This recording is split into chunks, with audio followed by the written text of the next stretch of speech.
I do want to clarify something, though, because these terms get thrown around a lot.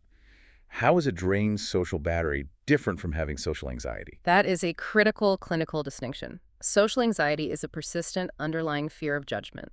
It is often linked to low self-esteem and an intense fear of negative evaluation by others. It is an anxious anticipation of socializing. So it's about fear. Yes.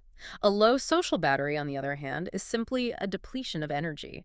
You can be completely comfortable, confident, and happy in a group of people with absolutely zero fear of their judgment, but you simply hit your physical and mental limit for interaction. You just need to power down. So they can overlap, but one is rooted in fear and the other is rooted in fatigue. Precisely. Here's where it gets really interesting. Sometimes that feeling of being drained or feeling off isn't just about sensory overload or a busy weekend. Sometimes it has deep psychological roots. The Bay Area CBT Center materials dive into something called schemas, specifically focusing on the social alienation and isolation schema. Schemas are fundamental to understanding how we interact with the world. In cognitive behavioral therapy, schemas are deeply ingrained core beliefs. They are frameworks we build very early in life that act as permanent filters through which we perceive everything around us. And the isolation one. The social alienation and isolation schema is essentially a lifelong, painful pattern of feeling fundamentally different, odd, or excluded. It is what we might call the outsider syndrome. And that means someone could feel incredibly lonely, even when standing in the middle of a crowded room or surrounded by a robust circle of friends. Their internal narrative is constantly whispering, "You don't belong here," and no one truly understands the real you. That internal narrative is incredibly powerful, and it doesn't just appear out of nowhere in adulthood. These schemas are planted in childhood. Often stemming from early experiences of severe bullying or exclusion by peers. Yes, but they can also originate within the family unit. If a child grows up in an environment lacking emotional support, or with parents who subtly or overtly convey a sense of disappointment or inadequacy, that child internalizes the message that they are fundamentally flawed. And then during adolescence, which is already a chaotic time for identity formation, those feelings of powerlessness and alienation get heavily magnified. It creates a tragic self-fulfilling prophecy. We see very clear behavioral clues in individuals operating with this isolation schema. Out of an intense fear of rejection, they might mask their true selves, performing a personality they think is acceptable just to fit in. Or they might actively avoid group activities altogether, or even exhibit poor self-care. Here is the paradox. The immense, exhausting effort they put into masking and trying to belong actually prevents anyone from connecting with their authentic self.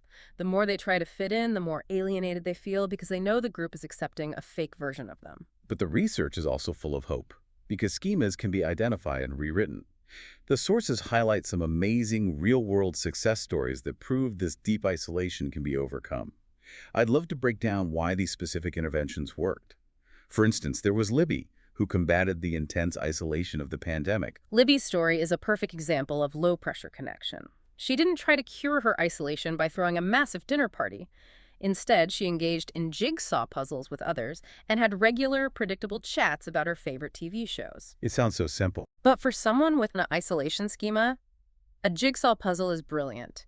You are sitting side by side, not face to face. It removes the intense pressure of constant eye contact and allows for shared silence. The connection is built around a shared task, which bypasses the anxiety of having to perform a personality. That makes a lot of sense. Then there was Amy Perrin, who found her way out of isolation through charity work. Charity work is an incredibly effective tool against the isolation schema because it fundamentally shifts your focus outward. When you are volunteering, you are given a specific, structured role. You know exactly what is expected of you, which heavily reduces cognitive load. And it builds confidence. Exactly. By focusing entirely on helping others, Amy bypassed her own internal critic. She proved her value to herself through action and naturally integrated into a community of like-minded people without having to force it. We also read about Doreen Fairclough in the sources. Her situation was a bit different because she had severe mobility issues and a lack of family nearby, which forced her into physical isolation. Doreen's case highlights the intersection of physical barriers and psychological isolation.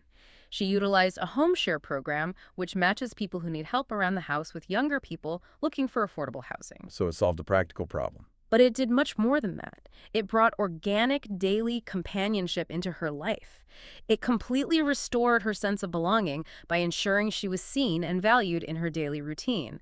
It shows that whether the isolation is purely psychological or driven by physical circumstances, consistent, structured connection is the cure. This raises an important question for you to reflect on. Do you ever find yourself masking your true personality in group settings just to ensure you fit in?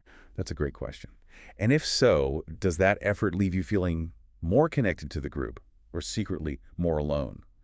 Recognizing that pattern is the absolute first step in dismantling a schema. Awareness precedes change. So what does this all mean? Yeah. We know it drains the battery, we understand the mechanics of sensory overload, and we've explored the deep roots of the isolation schema. How do we fix it? We need to take action. Right.